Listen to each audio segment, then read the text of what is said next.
Hello students, स्वागत करती हूँ आपका आपके अपने YouTube channel jobs and career में। तो आज हम करेंगे एक्सरसाइज 6.2 का क्वेश्चन नंबर 9। इससे पहले के 8 क्वेश्चन मैं इसलिए पिछली वीडियोस में करा चुकी हूँ और उनकी पीडीएफ भी मैं आपको डिस्क्रिप्शन में प्रोवाइड करा दूंगी और इसकी पीडीएफ भी मैं आपको डिस्क्रिप्शन में प्रोवाइड करा दूंगी। ठीक है, तो देखिए ये बिल्कुल क्वेश्चन नंबर 8 के जैसा है। So that the function F given by, बताइए कि फंक्शन जो f है वो कॉन्टिन्यूस है या नहीं है, मॉडुलस फंक्शन है। अब मॉडुलस फंक्शन है तो सबसे पहले हम इसको ब्रेक करेंगे और ब्रेक करेंगे कैसे ब्रेक करेंगे। अब देखिए x माइनस 1 है और यहाँ पर x माइनस 0 लगा लीजिए, तो हमारे पास दो वैल्यूज आ जाएंगी, एक 0 और एक 1।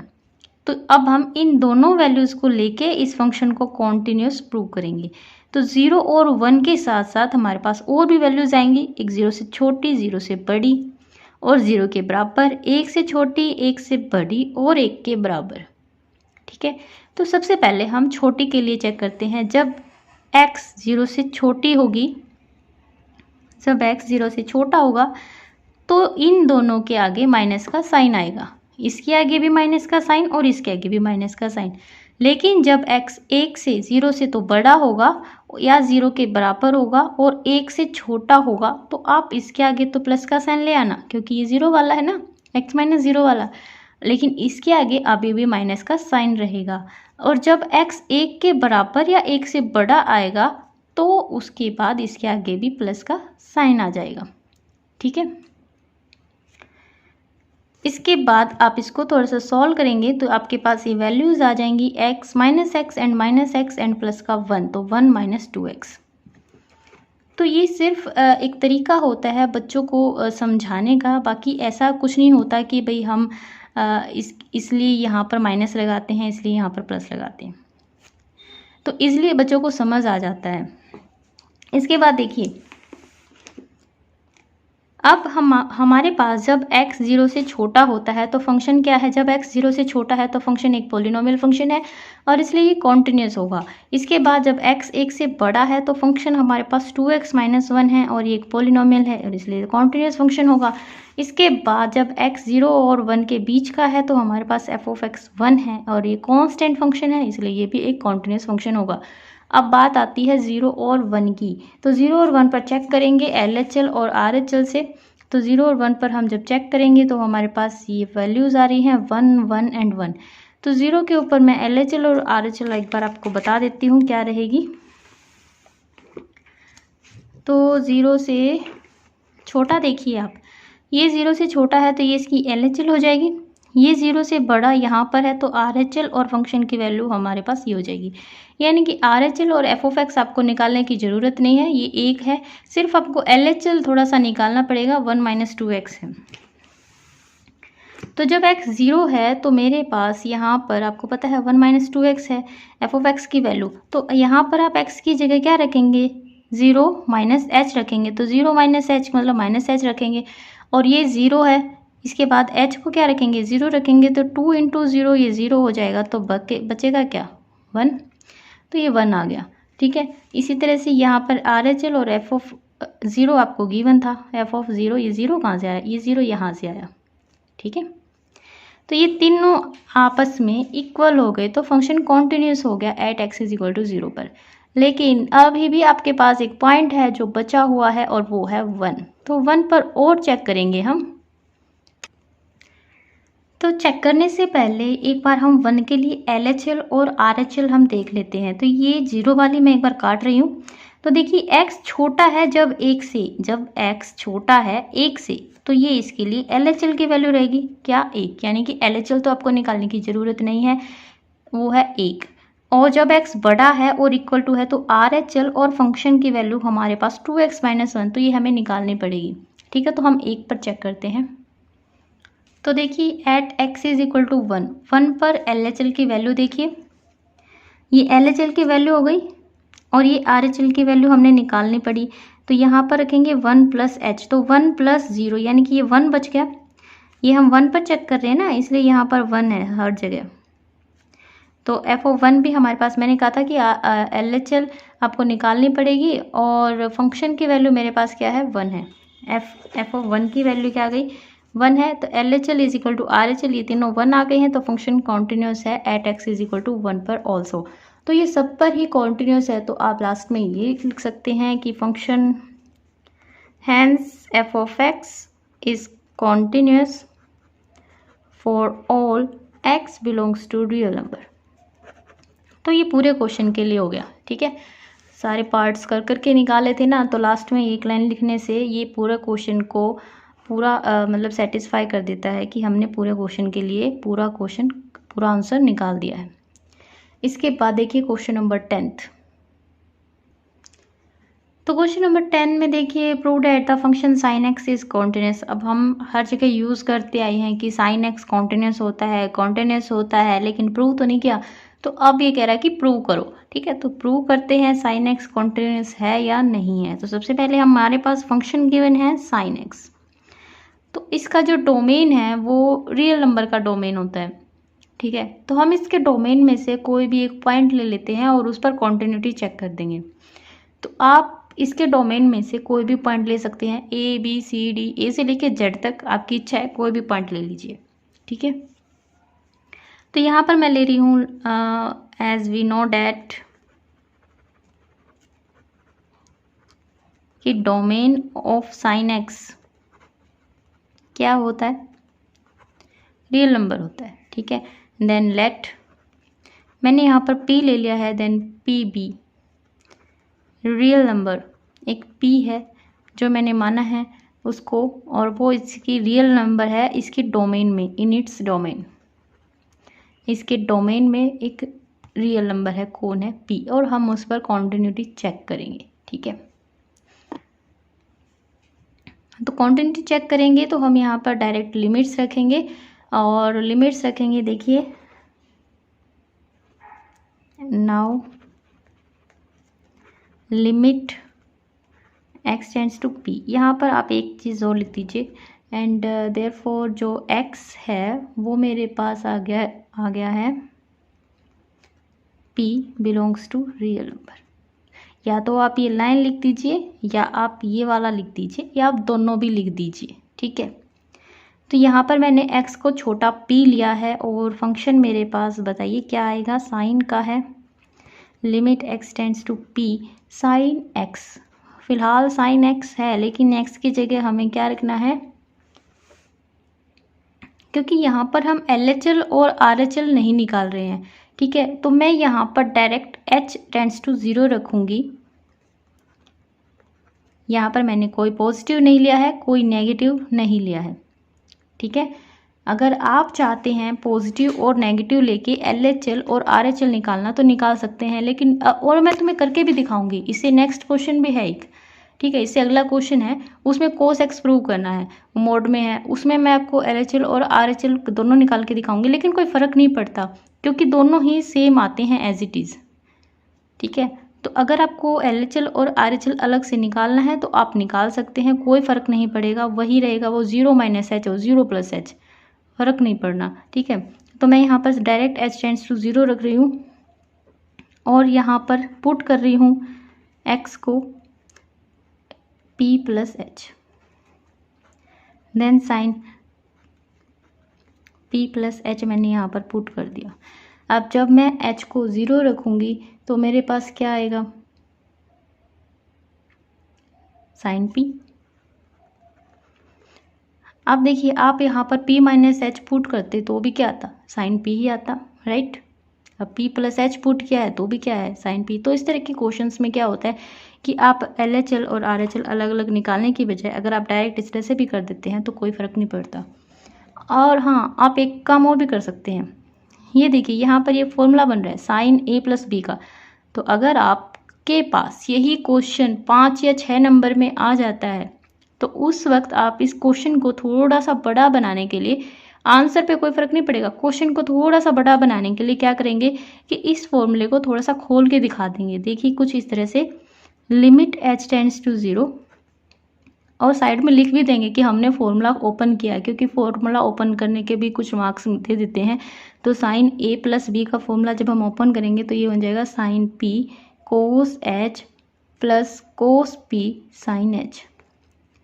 और फिर आप क्या करना, इसमें अलग अलग जीरो रख के दिखाना। यहाँ पर कोस जीरो क्या बन जाएगा, 1 बन जाएगा, और 1 की मल्टीप्लाई साइन पी से साइन पी, और यहाँ पर साइन एच है, साइन जीरो की वजह से ये सारा क्या हो जाएगा, जीरो हो जाएगा। आना तो वही है, ठीक है। तो ये कुछ ट्रिक्स होती हैं जो आपको आनी चाहिए कि अगर हमारे पास ये बड़े नंबर में क्वेश्चन आ गया तो हम इसको कैसे हैंडल करें। तो ये मेथड है। एक आप डायरेक्ट लिख सकते हैं कि मेरे पास साइन पी आया है, ठीक है। तो अब मेरे पास साइन पी आया है एंड ये LHL और RHL मैंने एक में ही निकाल दी थी, तो फंक्शन और निकाल लेते हैं। एफ ऑफ पी, पी के ऊपर मैं फंक्शन निकालूंगी तो वो भी साइन एक्स होता है। अब आपके पास एफ ऑफ एक्स क्या था, साइन एक्स था, तो एक्स की जगह पी रखना है, तो यहाँ पर भी क्या आ जाएगा, साइन पी। साइन पी और साइन पी दोनों के आगे बराबर आगे, limit x tends to p, f of x is equal to F of p is equal to sine p, and hence function is continuous. तो ये था आपका क्वेश्चन नंबर 10। बहुत आसान सा क्वेश्चन, कुछ भी नहीं था इसमें, ठीक है। इसके जैसा एक और क्वेश्चन भी आएगा आगे, वो भी करेंगे।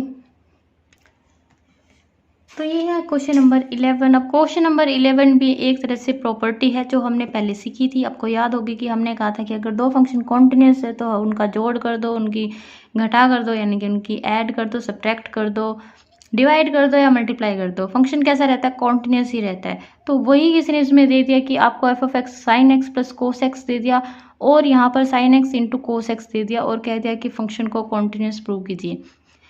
तो अब हम क्या करें, इसके अंदर प्रॉपर्टी ही यूज़ करके हम इन दोनों पार्ट्स को एक में ही कर देंगे, ठीक है। तो देखिए,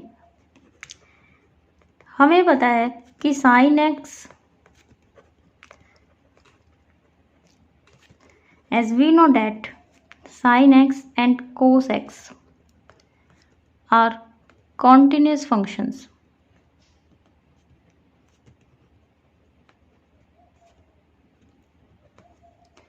when x belongs to real number।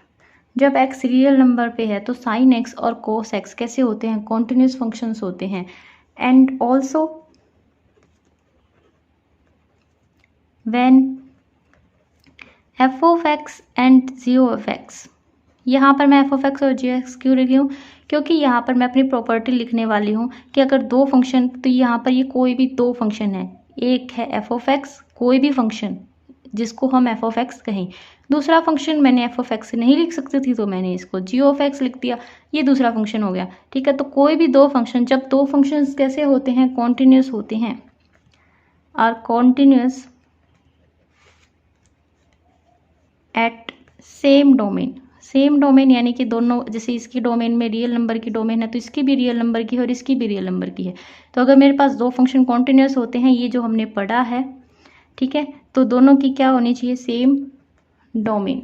तो तब क्या होता है, then f of x plus g of x is continuous, तो ये कॉन्टिन्यूस होते हैं। And f of x into g of x is also continuous।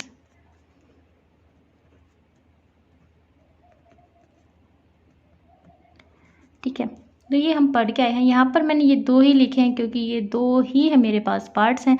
तो आप चाहे तो चार और लिख सकते हैं, एक नेगेटिव भी होता है और एक डिवाइड में भी होता है। तो हमें पता है कि ये दोनों कॉन्टिन्यूस फंक्शन है, और ऑल्सो हमें ये भी पता है कि अगर कोई भी दो फंक्शन आपस में कॉन्टिन्यूस होते हैं सेम डोमेन पे, तो उनका जो प्लस होता है वो भी कॉन्टिन्यूस होता है, और जो उनकी मल्टीप्लाई होती है वो भी क्या होती है, कॉन्टिन्यूस होती है। And therefore f of x is equal to sine x plus cos x, and f of x is equal to sine x into cos x are continuous functions. तो ये था आपका क्वेश्चन नंबर 11। तो question number 11 उम्मीद करती हूँ आपको समझ आ गया होगा। तो ये क्वेश्चन नंबर 11 है। अगर आप इस तरह से करना चाहते हैं तो बिल्कुल आप कर सकते हैं इस क्वेश्चन को इस तरह से, लेकिन इसका एक मेथड और भी है तो वो भी मैं आपको करा देती हूँ।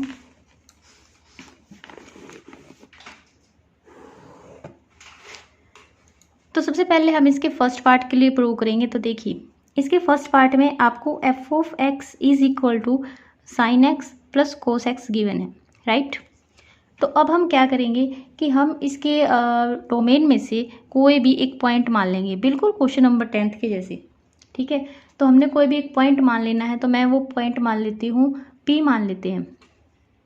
सबसे पहले हम इसके डोमेन लिखेंगे जैसे हमने उसमें किया था, we know that the domain of sine x is R, तो उसमें मैंने ये लिखा था। अब मैं यहाँ पर मेरे पास फंक्शन है, तो हम यहाँ पर सीधा लिख देते हैं कि फंक्शन की डोमेन क्या है, R, as we know that domain of the function is real number, R है, ठीक है। तो हम यहाँ पर कोई पॉइंट मान लेते हैं, लेट एक्स, तो हमने यहाँ पर x ले लिया क्या, p ले लिया, जो इस रियल नंबर से बिलोंग करता है। हमने x को क्या मान लिया, p मान लिया, जो किससे बिलोंग करता है, रियल नंबर से बिलोंग करता है। और रियल नंबर कौन है, इसके डोमेन में है, ठीक है। इसके डोमेन के अंदर जो भी रियल नंबर्स हैं उसमें से एक पॉइंट है p। तो अब हम उस पॉइंट p के ऊपर लिमिट्स चेक करते हैं। And now limit x tends to p, f of x is equal to limit x tends to p, f of x रखिए आपके पास, sine x and plus cos x था, ठीक है। अब हम अलग अलग इसके अंदर लिमिट्स लगाते हैं, limit x tends to p sine x and plus limit x tends to p cos x।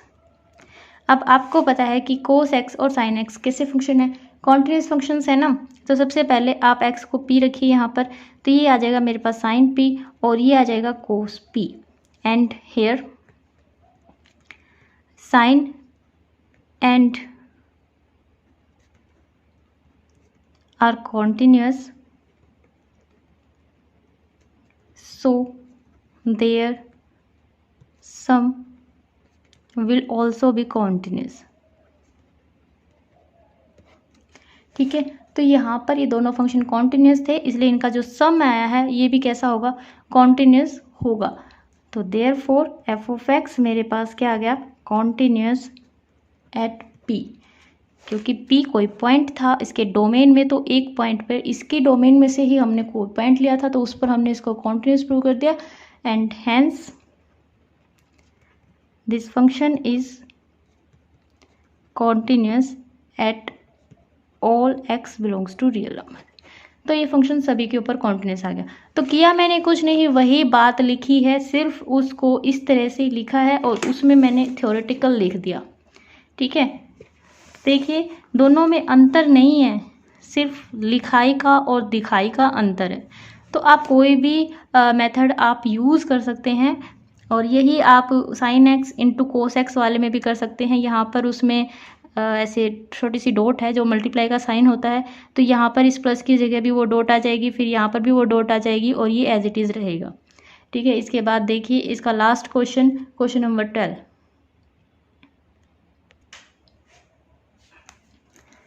तो ये है क्वेश्चन नंबर 12, और जैसा मैंने कहा था कि हम इसमें LHL और RHL दोनों निकालेंगे। क्यों निकालेंगे, क्योंकि ये मॉडुलस फंक्शन है, और अगर आप क्वेश्चन नंबर 10 में भी LHL और RHL निकालना चाहते हैं तो बिल्कुल इसी मेथड से वो आप निकाल सकते हैं।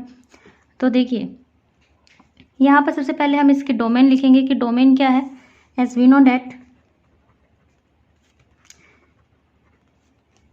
Domain of function is real number.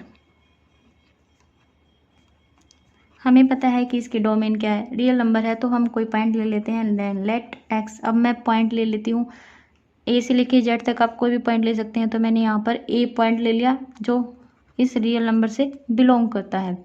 तो अब हम इस पॉइंट पर LHL निकालेंगे, limit h tends to 0 negative,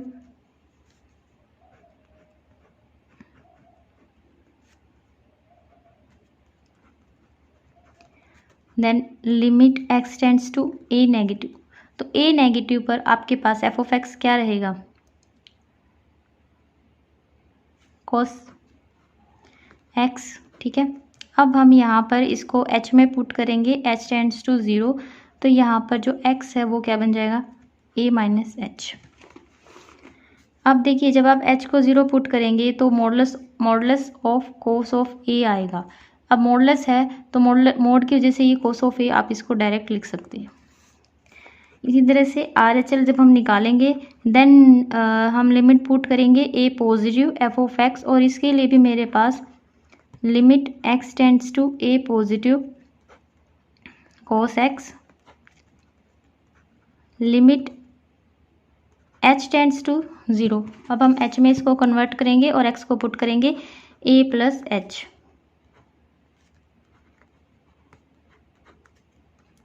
तो यहाँ पर भी ये 0 आ जाएगा और ये आ जाएगा मेरे पास कोस ऑफ ए। तो यहाँ से भी कोस ऑफ ए और यहाँ से भी कोस ऑफ ए। अब फंक्शन पर और देख लेते हैं। देन एफ ऑफ एक्स है मेरे पास कोस एक्स का मॉडुलस। तो यहाँ पर एफ ऑफ ए मेरे पास क्या रहेगा, क्योंकि हम ए पॉइंट पर चेक कर रहे हैं तो ये कोस ए का मॉडुलस और ये आ जाएगा मेरे पास cos of A. Then therefore LHL is equal to RHL is equal to F of A is equal to cos of A, and hence function is continuous at x is equal to a, that belongs to R. So therefore function is continuous for all x belongs to R. तो ये था question number 12। ठीक है, तो आपको समझ आ गया होगा। अगर नहीं समझ आया तो कमेंट सेक्शन में मुझे बताइए कि आपको मेरी वीडियोस कैसी लगती हैं। और वीडियो देखने के लिए आपका बहुत बहुत धन्यवाद। अगर आप नए हैं तो चैनल को सब्सक्राइब ज़रूर करें।